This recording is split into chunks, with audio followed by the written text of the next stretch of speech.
आज काम पे भी नहीं आई। आज मन्नू की स्कूल की बस लग गई है ना, इसलिए इसको छोड़ने आई थी। स्कूल की बस? पर तेरा मनु तो सरकारी स्कूल में पढ़ता है ना।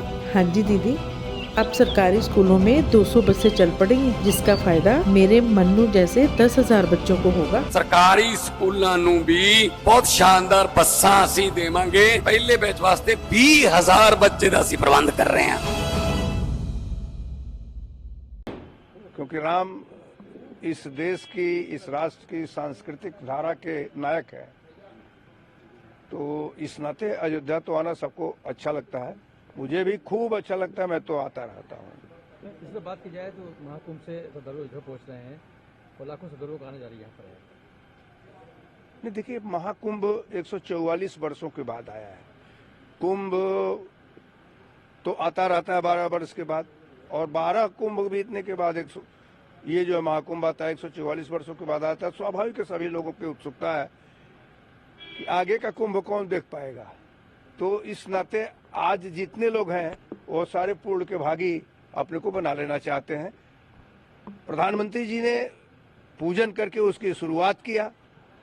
योगी आदित्यनाथ उत्तर प्रदेश के मुख्यमंत्री हैं, वो बार बार वहां जाकर के व्यवस्था कर रहे हैं ताकि किसी को कोई किसी प्रकार की परेशानी ना हो।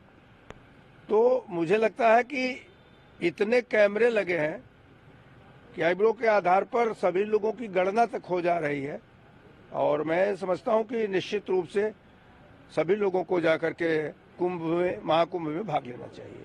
आप अगर बात की जाए तो अयोध्या में आए हैं, मिलके का चुनाव चल रहा है, उपचुनाव होना है, क्या लगता है कैसे क्या देखते हैं? मुझे चुनाव से कोई मतलब नहीं है, मुझे राम से मतलब है। मैं दर्शन करूंगा हनुमान जी का और राम जी का, और फिर कुंभ जाऊंगा।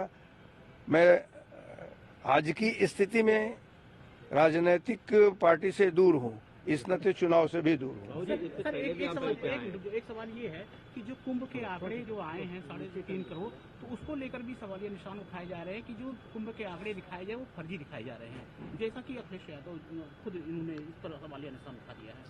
पार्लियामेंट के अंदर और पार्लियामेंट के बाहर लोग इसी प्रकार के चाइना के गणना को तो सही मान लेते हैं, और हिंदुस्तान में जब गणना होती है तो उनको लगता है कि गलत दिखाए जा रहे हैं।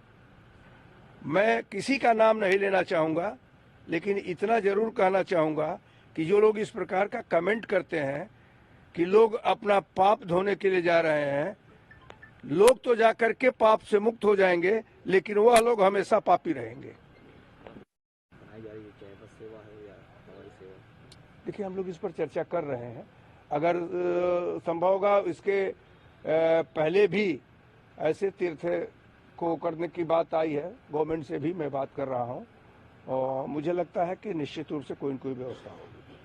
Thank you sir. अभी सवेरे सर अयोध्या आए, भगवान राम की धरती पर आए, क्या कहना चाहते हैं? नहीं, अयोध्या तो सबको अच्छा लगता है, मैं आता रहता हूं।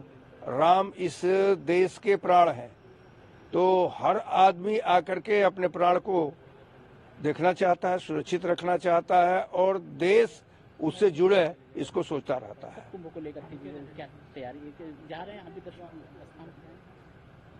हाँ, कुंभ में मुझे भी जाना है। 19-20 को मैं वहाँ रहने वाला भी हूँ।